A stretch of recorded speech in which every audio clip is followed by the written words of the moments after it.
ये प्रभु श्री राम सबके हैं। ये गाना है बिहार की शेरनी कही जाने वाली भोजपुरी इंडस्ट्री की अदाकारा और गायिका अक्षरा सिंह का। इस गाने को गाकर अक्षरा सिंह ने धमाल मचा दिया। सभी सनातनियों और हिंदुओं को एकजुट करते हुए श्री राम को नहीं बांटने की अपील करती हैं। आज लालगंज पहुंची अक्षरा सिंह के साथ उनके पिता और एक्टर विपिन सिंह ने भी इस पर मुहर लगा दी है।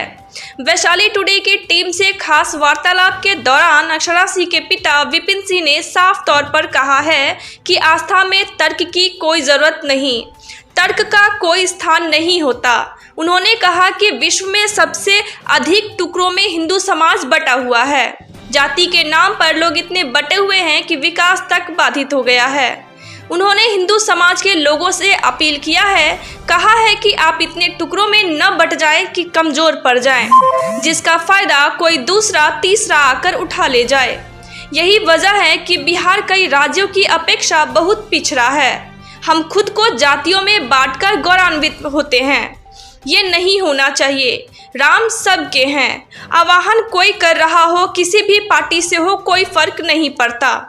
सबसे बड़ी बात है कि राम आ रहे हैं। 22 जनवरी को अयोध्या में रामलला आ रहे हैं। बहुत खुशी हो रही है। बस सब मिलकर एक होकर उनका स्वागत करें, बहुत आनंद आएगा। अंत में एक बार फिर सभी हिंदुओं को एकजुट होने का आह्वान किया। अभी राम मंदिर को लेकर काफ़ी चर्चा है। एक अपना भी एल्बम आया है, आपका भी।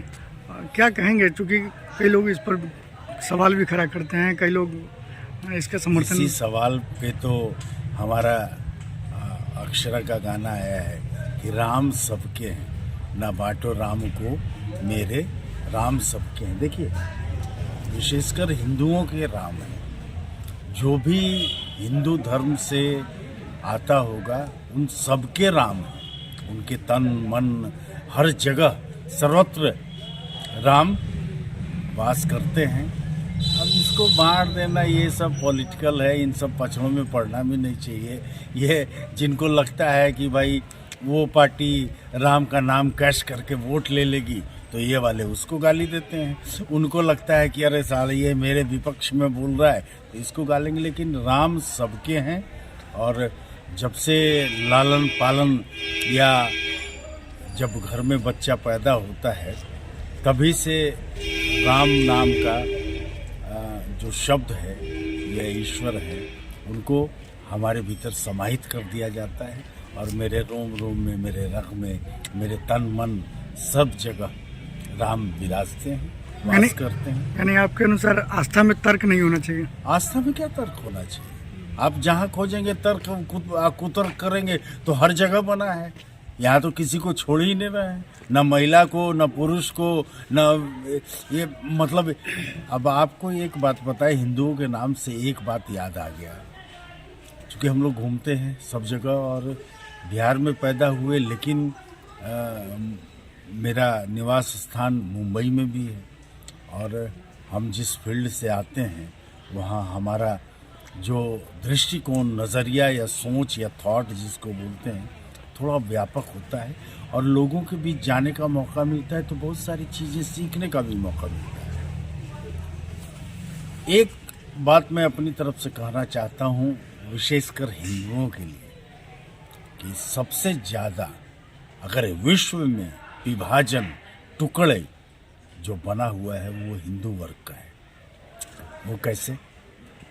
राजपूत, ब्राह्मण, यादव, न जाने क्या और अनगिनत जात में टुकड़ों में बटे हुए जब देखता हूँ आपस में लड़ते न लोगों को बिहार में सीधे पूछा, यहाँ सवाल पूछा जाता है, भाई आप किस जाति से हैं? नाम पूछने से पहले लोग ये पूछते हैं तो हंसी आती है और फिर मुझे लगता है कि यही है विकास, यही है तरक्की।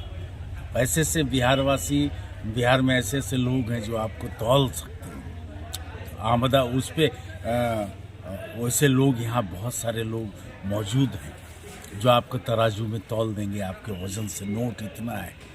पर पढ़ने लिखने वालों के भी मुंह से मैं सुनता हूँ, बड़े बड़े अफसर, बड़े बड़े पद पे आसीन लोग इस तरीके की बात करते हैं और सीधा सवाल पहले आपके नाम से पहले पूछते हैं आप किस जाति से हैं, किस वर्ग से। माने क्या है ये? क्या ये है? तो मैं हिंदू होने के नाते हिंदुओं से अपील करता हूँ कि अपने आप को इतने टुकड़ों में विभक्त ना कीजिए कि हर कोई आपको जैसे समय समय पे कमज़ोर करता रहा है, आगे भी करता रहे।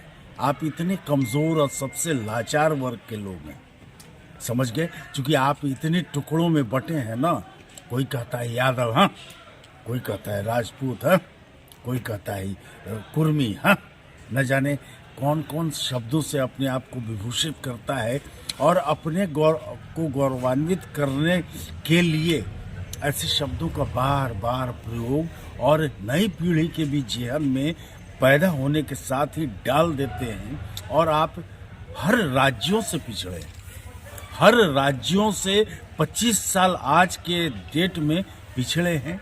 तो मेरा करबद्ध प्रार्थना है, अपने सोच को थोड़ा व्यापक कीजिए, थोड़ा बड़ा कीजिए और बड़ी सोच रखिए। और हिंदुओं से विशेषकर आग्रह कि आप लोग एकत्र हों, मजबूत हों, तब राम का नाम लेने में और मज़ा आएगा और उसका आनंद कुछ और आएगा। और हम जब हमारे राम पधार रहे हैं 22 तारीख को, पार्टी कोई भी हो, आह्वान किसी का भी हो, कोई भी शख्सियत कर रहे हो, वो मतलब नहीं है। मतलब ये है कि राम आ रहे हैं,